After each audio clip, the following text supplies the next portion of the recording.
যারা বেশি নামাজ পড়বে তারা বেশি জান্নাতে ঢুকবে নাকি? নামাজ পড়তে পড়তে যারা কপাল কালো করে ফেলছে এরা ঢুকবে না?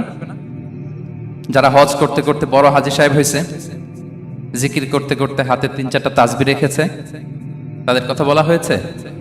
এগুলো নিঃসন্দেহে অনেক বড় আমল, কিন্তু সবচাইতে বেশি জান্নাতে প্রবেশ করাবে যে আমল, বিষ্ণু বললেন, এক হচ্ছে আল্লাহর ভয়, আরেক হচ্ছে সর্বোত্তম আচরণ। প্রিয় ভাইরা, ইসলামের মেজাজটাকে চিনে নেন, ইসলামের এসেন্সটাকে বুঝে নেন। আমরা ভালো আচরণকে গুরুত্ব দিতে চাই না। অনেক নামাজি লোক দেখবেন নামাজ পড়তে পড়তে কপালে কালো দাগ ফেলে দিছে, বাসায় বউয়ের সাথে খারাপ আচরণ করে, খিটখিটে মেজাজের, প্রতিবেশীর সাথে শুধু ঝগড়া, কলিগদের সাথে ঝগড়া, মারামারি, দুঃসম্পর্ক, এরকম আছে না নাই বলেন? আছে না? কিন্তু নামাজি, অনেক বড় হাজি, একদিনও কোরআন তেলাওয়াত মিস হয় না, তো এত ইবাদত করেও সে ইসলামের আসল এসেন্সটাকে ধরতে পারে নাই। বিষ্ণু বললেন, সবচেয়ে বেশি জান্নাতে প্রবেশ করাবে যে দুটি আমল, একটি হচ্ছে তাকওয়াল্লাহ, আল্লাহর ভয়, আরেকটি হচ্ছে উত্তম আচরণ, সর্বোত্তম আচরণ। তো আমরা যেন উত্তম আচরণের অধিকারী হই, আমার স্ত্রীর সাথে যেন ভালো আচরণ করি, প্রতিবেশীর সাথে যেন ভালো আচরণ করি, ছেলে মেয়েদের সাথে যেন আমাদের অ্যাটিটিউডটা ভালো থাকে, আচরণটা ভালো থাকে, কলিগের সাথে যেন ভালো থাকে। বিশ্বনবীর আচরণ যেমন ছিল তেমন আচরণ যেন আমরা গড়ে তুলতে পারি। আওয়াজ করে পড়ুন আমিন। সুনানে আবু দাউদের এক বর্ণনা বিষ্ণু ইসলাম বলেন, খুব চমৎকার একটি হাদিস, মনোযোগ দিয়ে শুনুন। তিনি বলেন, আনা যাঈনুন বিবাইতিন ফি রাবাদিল জান্নাতি লিমান তারাকাল মিরাআ ওয়া ইন কানা মুহিক্কান। আমি ওই ব্যক্তিকে জান্নাতের আঙ্গিনায় একটা ঘরের গ্যারান্টি দেই যে ব্যক্তি তর্ক করার সময় নিজে হক এটা জেনেও সে তর্ক থামিয়ে দেয়। অনেক সময় হয় না, অনেকে পায়ে পাড়া দিয়ে ঝগড়া করতে আসে, এরকম আছে না নাই? আপনি চুপচাপ দেখবেন একটা বাজে কমেন্টস করতেছে, আবার কমেন্টের নিচে কমেন্ট, আবার গালি, হ্যাঁ আছে না এরকম? বিষ্ণু বলেন, নিজে হক এটা জানার পরেও আর যাতে তর্ক না বাড়ে, যে তর্ক থামিয়ে দেয় জান্নাতের আঙ্গিনায়, তাকে আমি একটা ঘরের গ্যারান্টি দেই। ওয়াবিবাইতিন ফি ওয়াসাতিল জান্নাতি লিমান তারাকাল কাযিবা ওয়া ইন কানা মাযিহান। আর ওই ব্যক্তিকে আমি জান্নাতের মাঝখানে একটা ঘরের গ্যারান্টি দেই যে ব্যক্তি কৌতুক করার সময়ও মিথ্যা পরিহার করে। করতেছে কৌতুক, ফান করতেছে আর কি, হি ইজ কিডিং, পান করে, কৌতুক করে, কিন্তু কৌতুকের সময়ও সে মিথ্যা বলে না। এই স্বভাব যাদের, তাদেরকে আমি জান্নাতের মাঝ বরাবর একটা ঘরের গ্যারান্টি দেই। এরপর বিষ্ণু কি বলে দেখেন, তিনি বলেন, ওয়াবিবাইতিন ফি আ'লাল জান্নাতি লিমান হাসানা খুলুকাহ। আর জান্নাতের একেবারে হাইস্ট পিক অফ প্যারাডাইস, জান্নাতের সর্বোচ্চ স্তরে আমি একটা ঘর বা একটা বাসভবনের গ্যারান্টি ওই ব্যক্তিকে দেই যে তার আচরণটা সুন্দর করেছে, যে সুন্দর আচরণের অধিকারী হয়েছে, তাকে জান্নাতের হাইস্ট পিকে আমি একটা বাসভবনের গ্যারান্টি দেই। তাহলে বলেন তো, আমাদের আচরণটা সুন্দর করার দরকার আছে না নাই? এটা খুব ছোটখাটো একটা আমল, তাই না? কথা বলেন, দক্ষিণ কোরিয়া প্রবাসী ভাইরা আওয়াজ করে বলেন, এটা কি ছোট আমল? দেখলে সালাম দিব, সুন্দরভাবে কথা বলবো, ভালো উইশ করব, হ্যাঁ, হিংসা জিঘাংসা অহংকার থেকে মুক্ত থাকবো, খিটখিটে মেজাজের হব না, অলওয়েজ স্মাইলিং ফেস থাকবে আমার, হৃদ্যতাপূর্ণ আচরণ। এই কাজটা কি ছোট আমল? আওয়াজ করে বলেন, এই আমলটা কি ছোট না বড়? প্রিয় ভাইরা, বিষ্ণু ইসলাম সবার সাথে এরকম মাধুর্যতাপূর্ণ আচরণ করতেন, ছোট থেকে বড়, নারী থেকে পুরুষ, বন্ধু থেকে শত্রু, সবার সাথে সুন্দর আচরণ করতেন। এবং তার এই চমৎকার আচরণে মুগ্ধ হয়ে তার অনেক শত্রু মুহূর্তে তার বন্ধুতে পরিণত হয়েছে। বিষ্ণু ইসলামের কাছে যখন কোনো শিশু নিয়ে আসা হতো, তিনি তাহনিক করতেন, হাদিসে এসেছে, সিরায় এসেছে। তাহনিক কি? খেজুর চিবিয়ে খেজুরের মিষ্টি রস লালা সহ বাচ্চার মুখে লাগিয়ে দিতেন।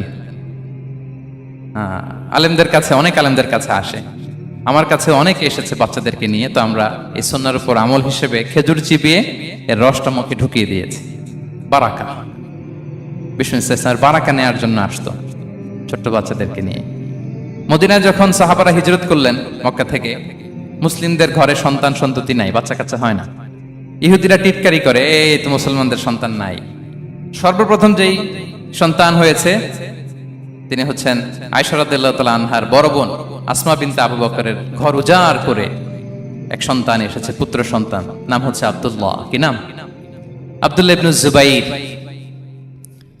তো আসমা আব্দুল্লাহকে কোলে নিয়ে বিশ্বনবীর কাছে আসলেন। বিশ্বনবী খেজুর চিবিয়ে ওনার লালা মিশ্রিত রস খেজুর সহ মুখে লাগিয়ে দিলেন।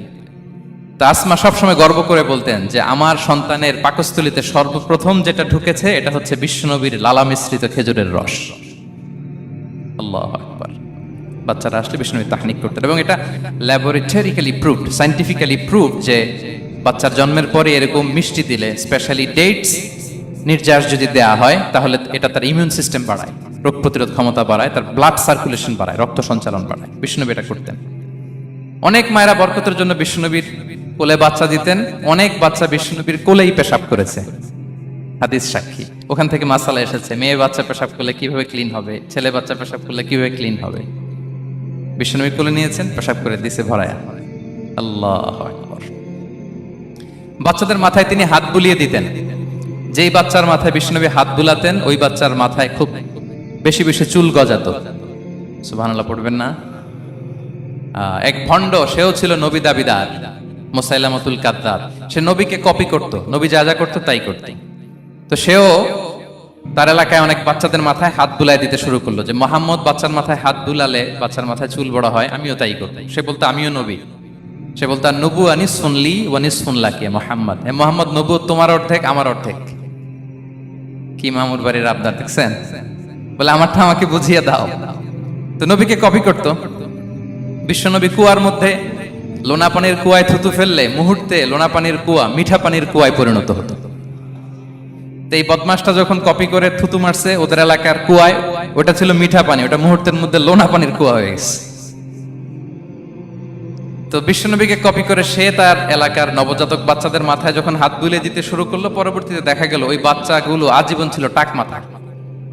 চুল বাড়বে তো দূরের কথা, এদের মাথায় চুলই ওঠে নাই। আল্লাহু আকবার। মুআজিজাতুন নবী। বিষ্ণু মাথায় হাত বুলিয়ে দিতেন, বাচ্চাদেরকে চুমু খেতেন। আপনারা বাচ্চাদেরকে কোলে নেবেন, আদর করবেন, চুমু খাবেন, বিষ্ণুবীর সুন্নাহ এটা। বাচ্চাদের সালাম দিতেন। মাঝে মাঝে বাচ্চাদের সাথে মজা করতেন, তাদের সাথে খেলাধুলা করতেন। বাসার সময় পেলে এটা করবেন, ছেলেমেয়েদেরকে নিয়ে খেলতে নেমে যাবেন। শুধু বাচ্চাদের সাথে ফান করতেন এমন না, ভুল দেখলে শুধরে দিতেন। এক ছোট্ট বাচ্চা কোলে বসে খাবারের প্লেট থেকে এখান থেকে ধরে ওখান থেকে ধরে, তাও বাঁ হাতে। বিষ্ণু বললেন ইয়া গোলাম সাম্মিল্লাহ, বিসমিল্লাহ বলো। কুলবি ইয়ামিনিক, বাঁ হাতে নয় ডান হাতে খাও। ওয়া কুল মিম্মা ইয়ালিক, আর এদিক সেদিক থেকে নয়, তোমার সামনে যেটা আছে ওইটা খাও। সুবহানাল্লাহ। শুধরে দিতেন। সাদাকার খেজুরের স্তূপ ছিল, জাকাতের খেজুর।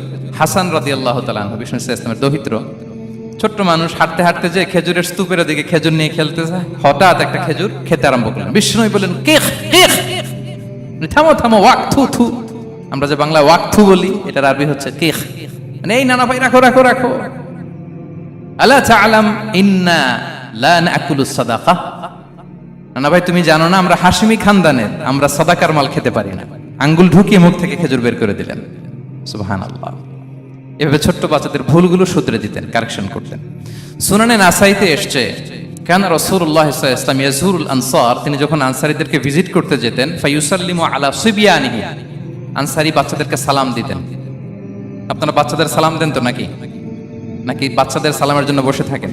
অনেকে মনে করে যে আমি মুরব্বী হাজী সাহেব, 80 বছর বয়স, আমি তো শুধু সালাম পাবো, আমি দিব কেন? এরকম একটা ভুল ধারণা আছে না? সালাম শুধু ছোটরা দিবে, ব্যাপারটা কি এমন না? ছোটরা বড়দের দিবে, বড়রা ছোটদের দিবে, সবাই সবাইকে দিব, ঠিক কিনা বলেন? ইনশাআল্লাহ বলেন সবাই। ওয়ায়ামসাহু বিরুসিহিম, বাচ্চাদের মাথায় হাত বুলিয়ে দিতেন। ওয়ায়াদউ লাহুম, তাদের জন্য দোয়া করতেন। তাহলে বিশ্বনবীর বাচ্চাদের সাথে আচরণ, ডিলিংস, ইন্টারঅ্যাকশন কেমন ছিল বুঝতে পেরেছেন? একবার এক নামাজে ওনার নাতিদেরকে নিয়ে হাজির হলেন, হাসান হুসাইন রাদিয়াল্লাহু আনহুমাকে নিয়ে। তো নামাজের এক সিজদায় বিশ্বনবী এমন লম্বা সময় সিজদায় পড়ে রইলেন, মাথা আর উঠান না। মুসল্লিরা তো অবাক, সাহাবারা ভাবলেন হায় রে, নবীজি অসুস্থ হয়ে গেলেন নাকি, অথবা ওহী নাজিল হলো নাকি।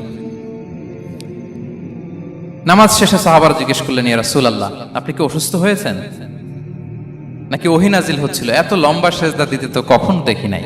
বিশ্বনবী বললেন না না, কুল্লুন যালিকা লাম ইয়াকুন, কোনটাই না, বরং ওয়ালাকিন্না বিনি ইরতাহালানি, আমার নানা ভাই হাসান হুসাইন সিজদারত অবস্থায় আমার পিঠের উপরে উঠে বসেছিল। ফাকারিহতু আন উআজ্জিলাহু হাত্তা ইয়াকদিয়া হাজাতা, আমি উঠে গেলে তাদের ডিস্টার্ব হবে, এজন্য সিজদায় পড়েছিলাম। যতক্ষণ তাদের পিঠে উঠে খেলতে মনে চেয়েছে তারা খেলেছে, তারা নেমেছে, তারপরে সিজদা থেকে মাথা উঁচু করে দাঁড়িয়েছি। সুবহানাল্লাহ বিহামদি। তা আমরা কাঁধে নিয়ে খেলবো তো দূরের কথা, আমরা অনেকে বাচ্চাদেরকে মসজিদে দেখলেই রেগে যাই, আছে না নাই? অনেক মুরব্বীরা আছে মসজিদে বাচ্চা দেখতে পারে না, দেখবেন হ্যাঁ, খিটখিটে মেজাজের হয়ে যায়, রিয়্যাক্ট করে। আলহামদুলিল্লাহ গত অনেক বছর ধরে বাংলাদেশে এটা নিয়ে আমরা কন্টিনিউয়াসলি বলেছি যে না, শিশুদেরকে আপনারা মসজিদে আসলে ধমক দিবেন না, ভুল করলে, আওয়াজ করলে, চিৎকার করলেও তাদেরকে বকা দেওয়া যাবে? বলেন। আজকে যদিও বকা খেয়ে মসজিদ থেকে ফিরে যায়, আর কোনোদিন মসজিদের দিকে পা বাড়াবে? ও যাবে ক্লাবে, হ্যাঁ, ও যাবে গানের কনসার্টে, আর ফেরাতে পারবেন মসজিদে? আর আসবে না। খবরদার, আপনার একটা ধমকের কারণে মসজিদমুখী কোনো শিশু যেন অন্যদিকে না যায়।